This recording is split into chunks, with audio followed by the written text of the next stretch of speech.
the heavens, the earth, and all their vast array were finished. On the seventh day God finished his work which he had done, and he rested on the seventh day from all his work which he had done. God blessed the seventh day, and made it holy, because he rested in it from all his work of creation which he had done.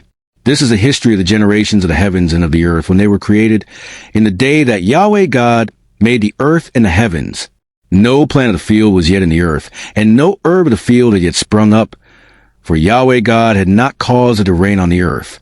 There was not a man to till the ground, but a mist went up from the earth, and watered the whole surface of the ground. Yahweh God formed man from the dust of the ground, and breathed into his nostrils the breath of life, and man became a living soul. Yahweh God planted a garden eastward in Eden, and there he put the man whom he had formed. Out of the ground Yahweh God made every tree to grow that is pleasant to the sight and good for food, including the tree of life in the middle of the garden, and the tree of the knowledge of good and evil. A river went out of Eden to water the garden, and from there it was parted, and became the source of 4 rivers.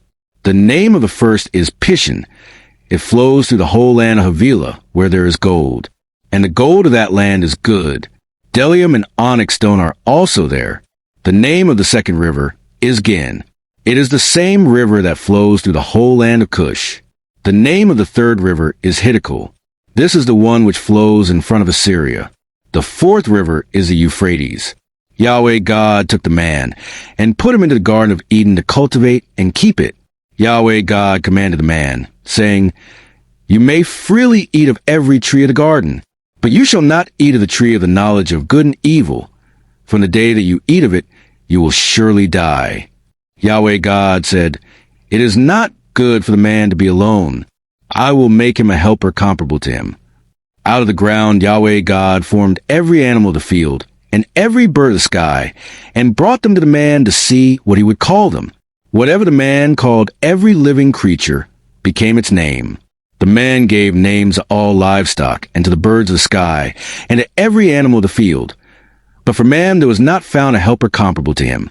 Yahweh God caused the man to fall into a deep sleep. As the man slept, he took one of his ribs, and closed up the flesh in its place. Yahweh God made a woman from the rib, which he had taken from the man, and brought her to the man. The man said, This is now bone of my bones, and flesh of my flesh. She will be called woman, because she was taken out of man.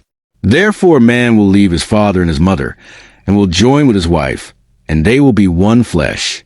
The man and his wife were both naked, and they were not ashamed.